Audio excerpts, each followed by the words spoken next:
depending on how much the extortion was. So it shows that the guy collecting it from Big U was getting a quarter or a half.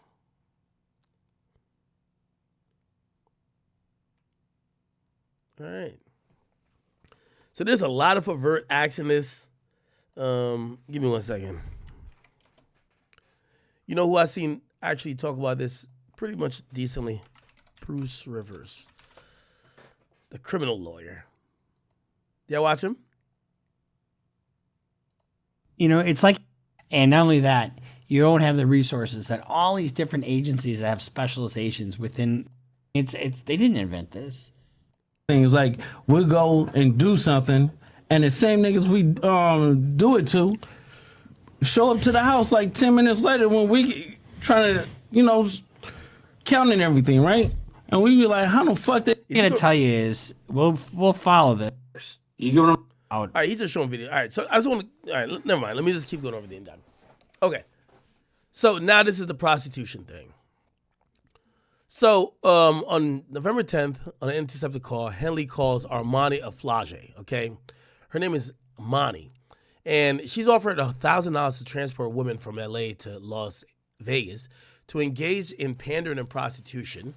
And on an intercepted call, Flage asks the defendant, how many girls I need to bring? And Big U says, that's on you. Flage says, I'm about to bag some bitches. Guaranteed. I don't play no games. Henley says, sent $1,000 via Zelle to rent a car to transport women. It says, through text, Flage sent the defendant photographs of women she was transporting. Henley sent $500 via Zelle for the trip. And on an intercepted call between Henley and Flage and another person, Big U says, I told you. Remember when I told you I'd be in Vegas? That's her. She gonna make every bitch get naked. Right there, bitch, get naked. Give my brother some head right now.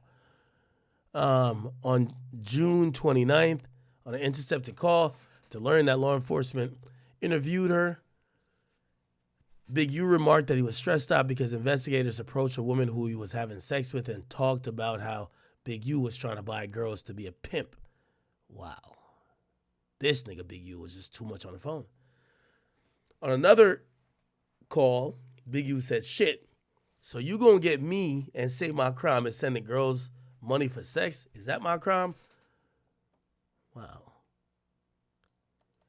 Now they're talking about the basketball players. Donor one, an NBA All-Star player, transferred him $20,000.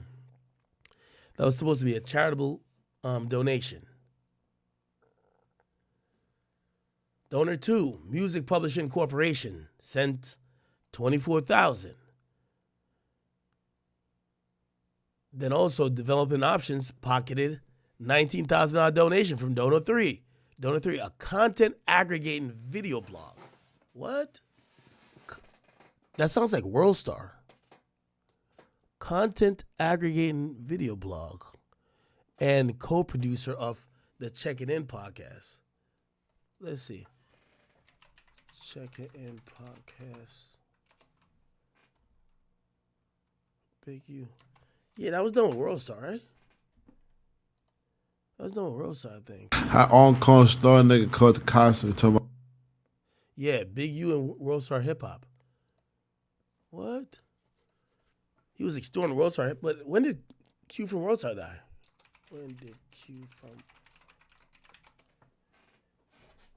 Yeah, he died in 2017. So I know WorldStar is ran by the family of Q right now.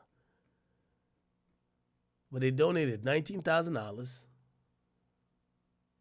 It was intended to support the football team, not to benefit him personally. And he transferred $15,000 of the donation to his personal bank account.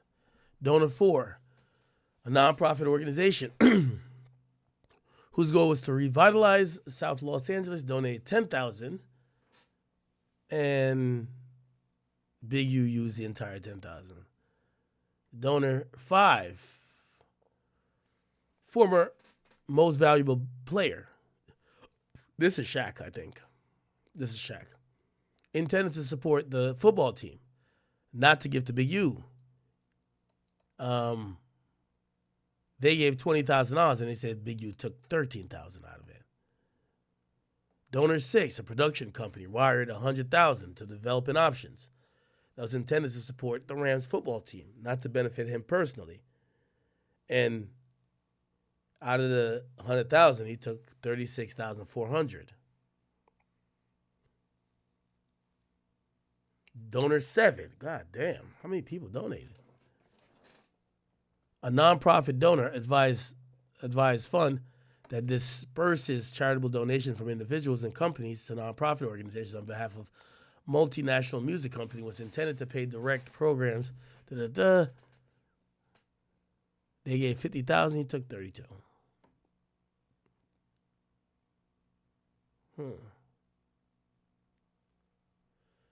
Yeah, Big U is on one, man. They received $100,000 in SBA funds. Okay. This is just like really laborious at this point. It's just a whole bunch of other shit.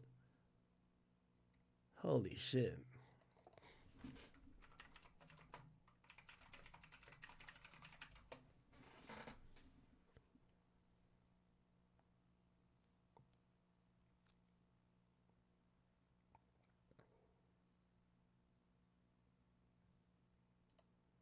Oh, yeah. Enforcement was arresting us, superseding or this ex. And then I'm looking at the people they arrested. How you gonna go arrest people that I don't even talk to?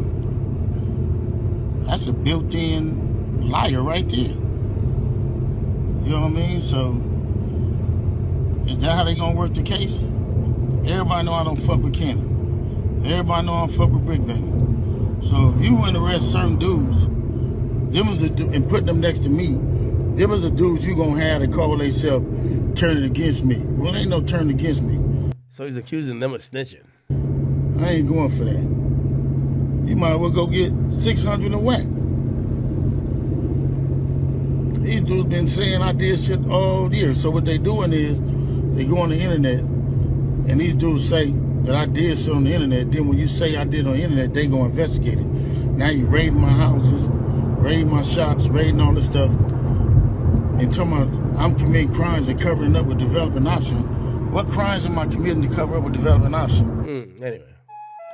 Rap News Street, there's confidential informants, most up the whole situation with Big U and Deja Vu, where it was said that Big U has shook down 30 racks out that situation. But the key thing, man, is who is Dale Morrison? Now, he's not only a rat, he's actually a club promoter, and I would say somewhat of an entrepreneur throughout the city. And the next question one may ask is, why Dale Morrison? Why was he being shook down? It seems like this dude is one of them guys playing all sides.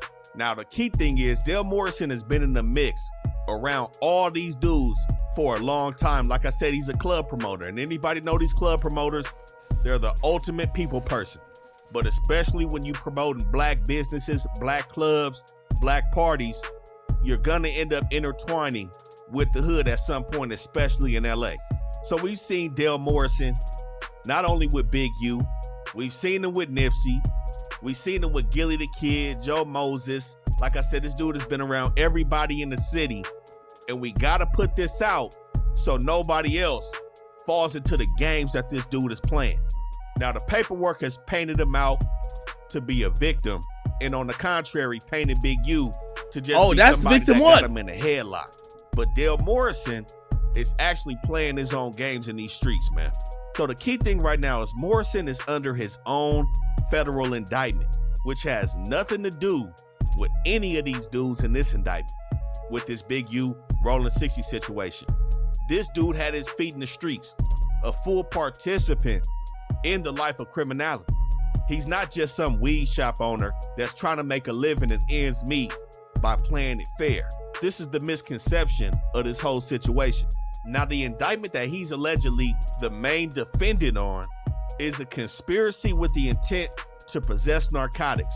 Also possession with the intent to distribute Bird BM, narcotics. thank you, bro. And the main key thing is the feds are alleging that Dale Morrison is using businesses in LA as fronts, including the same business that Big U was allegedly shaking down. The weed So shop. we've seen Morrison with multiple different businesses. MLB Investments and Holdings, M4 Morrison Media Marketing and Management, DMO 20 Consultants LLC, Everybody Eats, which is also synonymous with the Everybody Eats Genetics cannabis business, which he's affiliated with. Now, at the time when he was allegedly participating in the conspiracy, some of these businesses were operating off some high rises off Fig. Now, as of today, he's changed the addresses to these businesses. But in 2020, it's alleged that he was working with 4 other co-conspirators by the names of Jordan Jackson, Keyshawn Brandon, Brittany Duff, and Deja Purifoy. Now, everybody except for Keyshawn Brandon was operating in Ohio. Keyshawn Brandon, aka Keys, is said to be Morrison's bodyguard, or security, so to speak, that protects his criminal endeavors.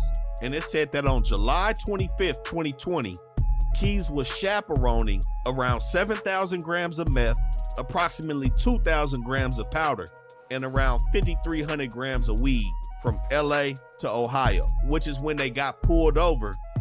And somehow, some way, it comes out that this shipment came from Dale Morrison. Now, mind you, this is July 2020. In the Big U indictment, the Fed said they didn't start watching Big U until February 2021, after the alleged murder committed by Big U in Nevada. But again, they was already watching the 6-0s in 2020, and they were able to track 8 USPS packages sent from Ohio to different addresses in LA, some in the 40s, a business in the Mansfields, and of course, a Addy in the 6-0s, where it said that around 150 racks had came from Ohio and touched down in LA, which the feds are alleging is proceeds that Morrison was receiving in this drug conspiracy. Now, 6 days after they got caught in that car, Morrison's house was hit July 31st, 2020, where it said this dude also had a bunch of weapons. But he wasn't fully taken in on this indictment until a year later, April 28th, 2021. But the Big U document alleges that he was a known extortion target since the beginning of their investigation on Big U. So as we see here in this Big U paperwork, it states victim 1 has a criminal history that includes arrest for narcotics conspiracy and distribution in violation of Title 21, Section 846, respectively, for which he is pending sentencing. It's still an open Fed case. He hasn't been sentenced. Why? Because he's using his telling on Big U in this indictment, in which it says that victim 1 will likely receive cooperation credit based on this case in his unrelated pending drug case from the United States Attorney's Office in the Southern District of Ohio. So this information right here is why there's no need for guessing. There's no need for allegations. There's a lot of bunk that's coming out. Is this dude snitching? Is he snitching? You know, people grasping at straws just for the content. The paperwork is telling us who these people are. Now, like I said, in the forecast, there are some snitches that's coming out, but you know, that's neither here nor there because we have to move factually when we talking about people as rats. And this is what I mean by this is a dirty character right here. He caught an unrelated Fed case before any of this situation and immediately started pointing fingers at the big fish because he's a little fish in the streets, but nonetheless, he's still in the streets. He's not some innocent victim just floating around getting a noogie on his head. You know what I'm saying? And then with that situation that they had at Deja Vu on Big U Party in 2021, he complained and snitched about Big U pressing him and the other promoter for 30 racks, but then he turns around the next year and still promotes his next party in 2022 at Cheetahs. This dude playing street games, but when the big fish come and collect, he want to point the finger now. But he got some even nastier work on his name. He's also been convicted of a robbery, and guess what? Human trafficking of a minor under the age of 18. Wow. Shit, I see why he's getting pressed. This is a weird dude in the streets. And it's also said that he has ties to Whack 100. We're gonna get to that though. Now, one can make the argument that Big U wouldn't even be under an investigation by the feds if it wasn't for this dude. Reason being is because The homicide that took place in Nevada was under investigation by the police in Nevada, not the feds. This dude comes along, and now you have the full RICO where we're talking about money, extortion, and robbery being involved into a full enterprise with Big U. Now, along with CW1, Morrison also told the feds about the Adrian Broner situation. He had a recording on Big U when he sat down with him April 14th and April 15th of 2022. He was mic'd up when Big U was talking about the Adrian Broner situation. Now, like I said, this is the same person that Loose Cannon admitted to robbing. This is one of the main reasons why Loose Cannon is sitting down. Not only did Loose Cannon talk on the podcast, but what sealed his fate was the dude he robbed was working as an informant. So like I said, all he had to do was corroborate the story that Loose Cannon told as being factual. And of course, with him being the victim, it was extremely easy for Loose Cannon to get snatched up. Now, like I said, he was around all these dudes before this investigation popped off, and he was around all the way up to when they got hit.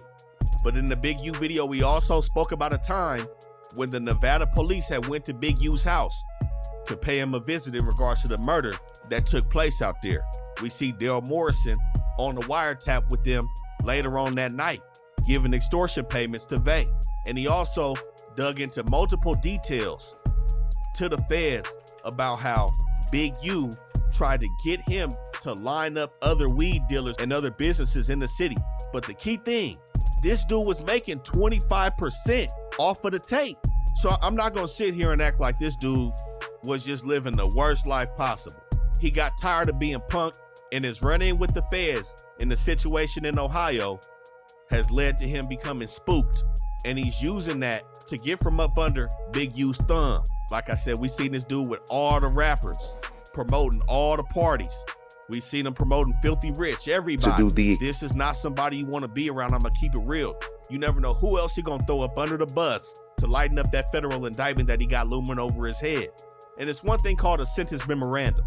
That memorandum right there breaks down everything in regards to your sentencing.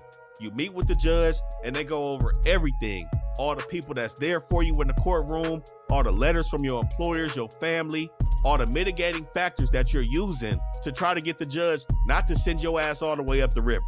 And like I said, at that point, that's when these cooperation credits are going to take effect, and it's going to drop his points down and lessen the blow of that offense.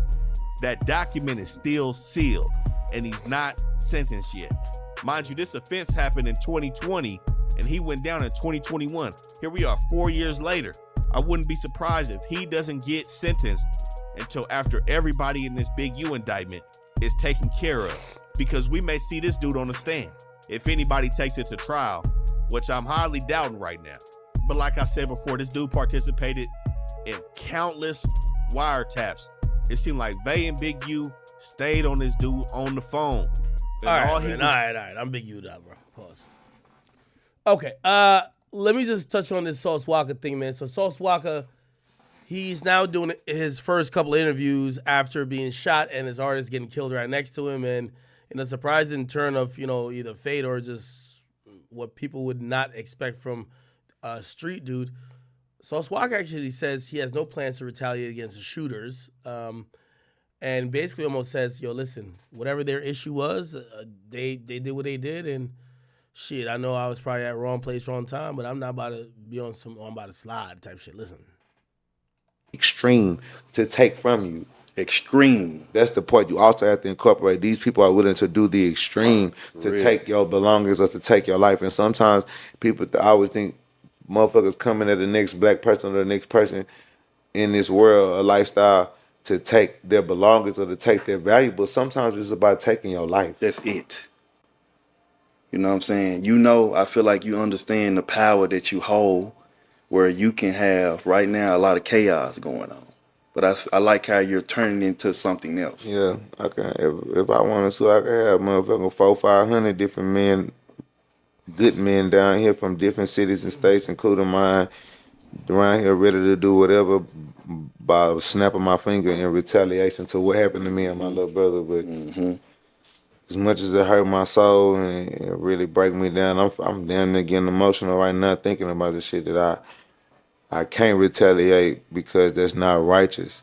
Because my brother had his own dealings as a man that a nigga gotta respect, and a motherfucker had the opportunity to make me 100% accountable for the same thing that they felt, whatever the situation is. Because I still don't know what the situation is with my brother, but whatever it was, they could have held me the same level of accountable that they did him and took my life for no reason the same way, whatever that his was taken for. So at the end of the day, I gotta be a man and be an honorable gangster and respect the fact that I put myself in a place where I wasn't supposed to be standing and sitting there. But as a gangster and as a brother, I'ma stand next to my brother no matter whatever this nigga got going on or whatever his personal beefs or problems is. If we shook hands and became in the same alliance before that, then I gotta adapt and adopt your problems to a certain extent too.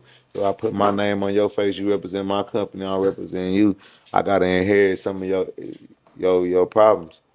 Like, was taking my brother life really worth it?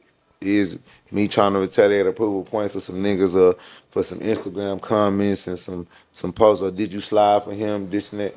Like, a nigga been doing this shit since a nigga was a teenager, bro, adolescent. You know what I'm saying? Handling this business for the business, standing on. All right, let me jump in here and say this. Basically, Saul says, yo, I'm not about to try to go kill a bunch of niggas who did this. You know, I'm gonna be a respectable gangster and realize that whatever was going on with Say So P and whoever who killed him, that's just some personal shit, and that's some shit I should stay out of. Now, I'm gonna be honest with you. While I think Saul Swak makes all the way sense in the world, I definitely got to be like this. If I'm a young artist and that's his demeanor, he's not stepping behind me no matter what, I would definitely I'd feel a way about what he's saying. Like, yo, he's making it seem like, yo, all right, man, that nigga died, but that nigga sowed the seeds. Like, it is what it is. I'm good, and I'm not mad at the niggas who did it. Again, I think optic-wise, it looks kind of odd. I'm not gonna lie to you. On the business, laying on the business, leaning on the business. You know what I'm saying? At a certain point is, when does this shit end? What is the fucking trophy for this shit besides a bunch of niggas saying, ooh, you him, that nigga there. Real talk. He a demon. Real talk. He's stumping. He's stepping for real. He's stumping. Ain't none one of these niggas saying that you stepping or stumping finna help you pay for no lawyers. They're not finna take care of your kids. If they see your baby mama heartbroken and fucked up because you in dead or jail, they gonna be the nigga trying to fuck your baby mama and move in your house and sleep on your bed because he wanted to be you that bad, but he couldn't get this bitch while you sitting there in his face. Or while you active and attractive being the man that you is, he could never get this bitch. But he gotta wait for this bitch to be vulnerable and slide in on your shortcomings as a man when he's supposed to be there giving his woman support and being the step uncle, being the godfather, the god uncle, like, you know what I'm saying, being an honorary man, you know what I'm saying, and representing what fatherhood would have been if my best friend and my brother would have been here to been for you as your father. Niggas just got the whole game fucked up. So like me, I just want to take the opportunity that I have with the platform, the voice that I have, to try to speak out to the people that ignorance is not the answer every time. It's not. Yeah, I don't know. Love Sauce, but I'm gonna be honest with you. Optically, I think a lot of what he's doing doesn't look good. Bro, your man's died, your artist died. Dog, you're running promo on your page and getting interviews and shit like that. Like, bro, like, at least look a little bit like you care. And I do think he cares, but I think it's hard for it to come across like that when that's all we're seeing. You know what I mean? When you speak about him dying, it's not like, damn, it's fucked up, man. Like, I don't care what he was into, man. Like, I fuck with him. And even if you don't gotta be like, oh, I'm about to go kill some people for him, it feel like you were like, yo, listen, man, the streets handle what they handle, and I'm moving on. Which is like, I think that's a crazy way to look at it. You know what I mean? Especially if I'm that dude's loved ones, and I probably sent them out to be in Houston to hang with you and get some drip and some sauce and to try to blow up, and the guy dies and you'll be like, well, you know what I mean? It is what it is. All right.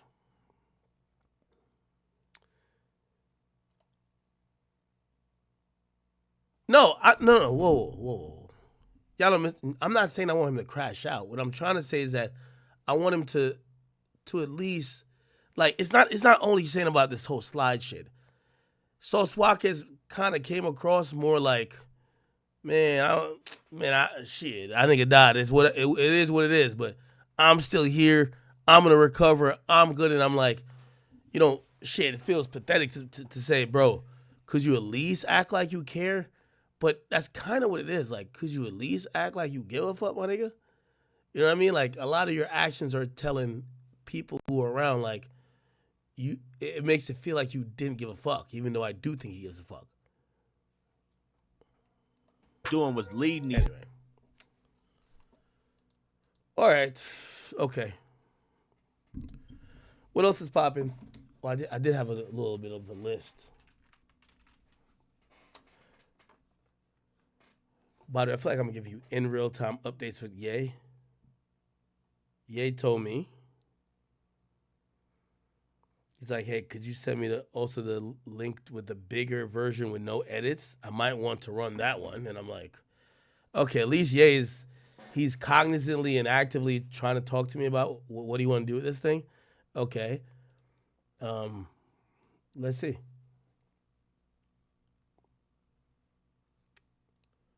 Where's my list? Oh, here we go. Okay. Let me knock out these rest of these topics. Chat, remember, I still got to keep my voice a bit.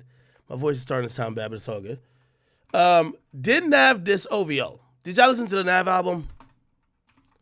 So people believe that Nav dissed OVO, okay? Some people put up lyrics, say he attempted to diss Drake when he says, got a lot of problems I deal with. Talking about blood, I spill shit. Talking no cap, I get peeled quick.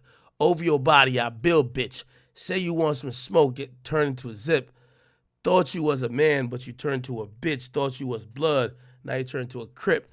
I'll get you whacked for half of my fit. Now, this was a song. What's the name of the song? It's On My Way to Rexdale. Now, give me 1 second. Where is it?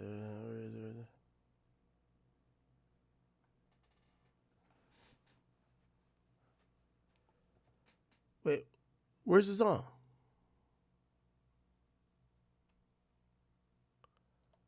Am I tripping? Okay, I think, is this it?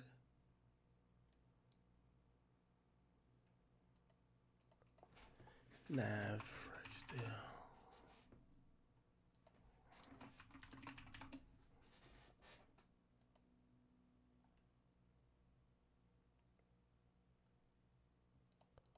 Wait, why can't I find the song? Genius. Okay.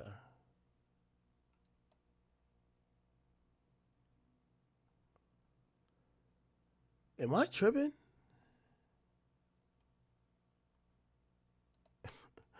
I'm so fucking stupid. What's the name of the song? Because I'm over here searching the album. I was playing it earlier. Let me see. It's 101, Real Me, no. Keep Going, no. What's the name of the song?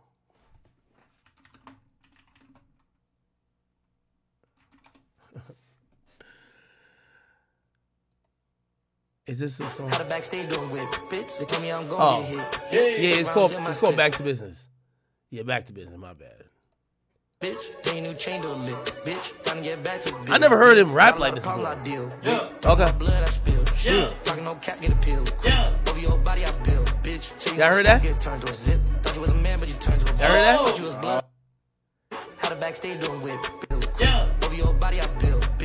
Right there.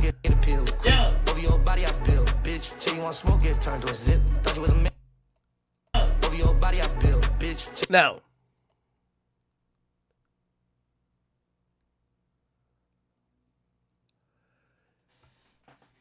I could definitely say Nav hit me. Shout out to Nav. Y'all know me and Navaraj got a good relationship now. That's my boy. That's my boy. That's gang. It's gang. When I squash beef with niggas, I'm cool with them now. So me and Nav, we cool. Nav did hit me. He said, Nav said, broski. I don't know if he's going to clear it up publicly, but he said, broski, yo, they're writing my lyrics down wrong. Essentially, he said, and I think Genius got it right, he doesn't say OVO body. He doesn't say OVO body, I build bitch. He says over your body. And apparently people took it as that. I think if we go to Genius, I think the lyrics are going to be there. Nav. So if we go, you know you can see the lyrics on here, right? The official lyrics. Here we go.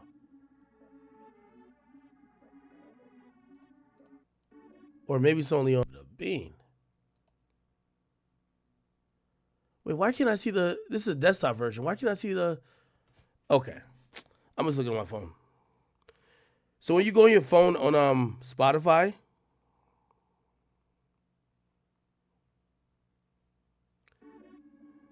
Oh, I'm over here playing on my computer from the phone. You could literally see the lyrics if they uploaded lyrics. Let me see if they did.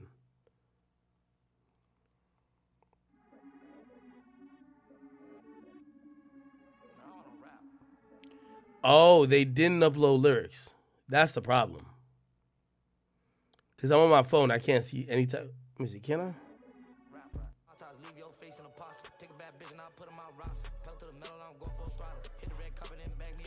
Yeah, I'm not seeing the lyrics on Spotify. Okay. So anyway, the whole gist of this is that Nav's album's out. I'm pretty sure this is like good promo for him, but he did hit me. He said, yo, Ak, they were misquoting me. He didn't speak about OVO, but I knew what line he was saying because we posted it where people felt like he said, OVO body, I build bitch. But it appears he said over your body, okay? So it's not OVO. But I know people look at him because he's cool with Cash, he's cool with XO, he's cool with pretty much everybody Drake don't like, and people are expecting that maybe he's firing a shot at Drake. That's not the truth. So that's not the truth, okay? So he did hit me up. He said that's not the truth. Okay. Let me get to this real quick. Yo, I love rappers, man. I love rappers. So Young Thug, King Spider, he put up today, yo, y'all motherfuckers are going to have to beg me to drop this shit. No sissy, okay? And people roasted the shit out of him. Unfortunately, rappers still think that, they're God's gift to earth, even after a lengthy prison sentence where, with all due respect, Young Thug, you should be trying to drop music in a good enough timeline that people still care about that story of you getting locked up and you getting found, you pled out, but you basically beat the majority of what they were trying to do to you. People seen you being in a good space and you seen you trying to be a musician, trying to give them music, they'll be happy. Instead, you're talking about niggas got to drop you to beg you to drop music. Now, here's the reality. Young Thug, you're a phenomenal artist.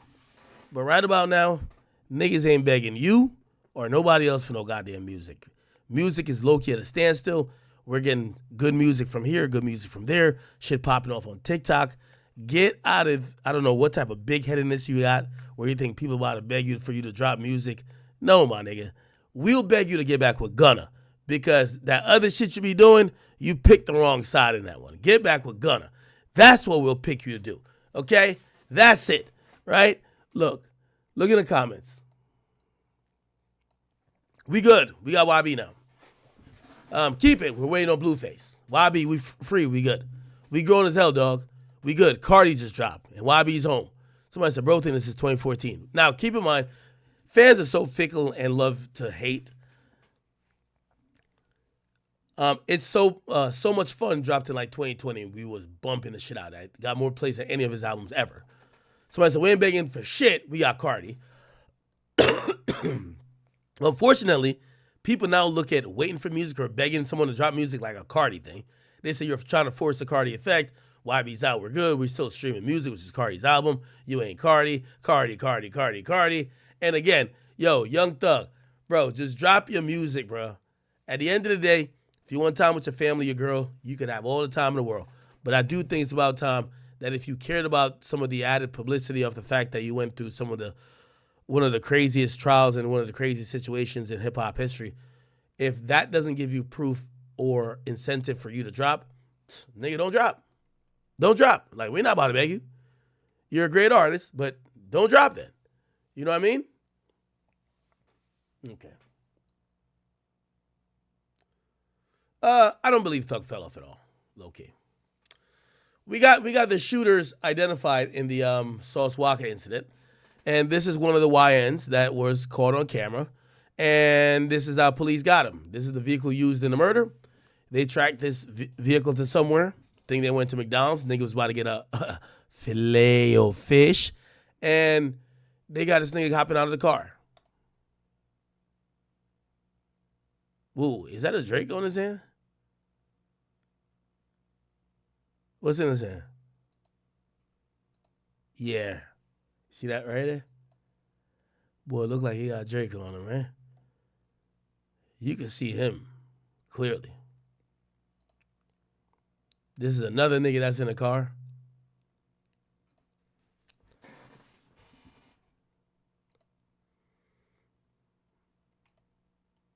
Now, they're saying that there's been a warrant been issued, and this dude supposedly is 21-year-old Jaden Dandridge in regards to the shooting. And they're saying, you know, Sauce Walker got shot in the leg. We don't know. Say so P, he died.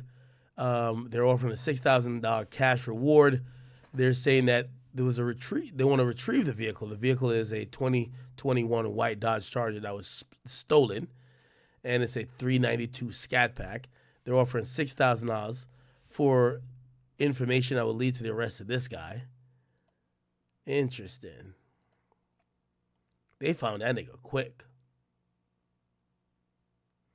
But I think dudes like this really think that they're not gonna get caught. It's no way these niggas are doing these crimes saying, yeah, I'm gonna get caught, but at least I got my mans. Like, no way, right? I'm not believing that.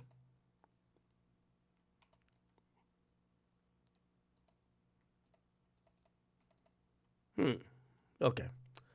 What was I trying to do? You know what? Chat. I think I'm gonna save. I do have two topics. I got a Trick Daddy topic, a Nelly topic, even though you might not care about that, and I got a Stephen A topic. Chat. I gotta save my voice if I'm gonna try to do this 30 or 30 shit.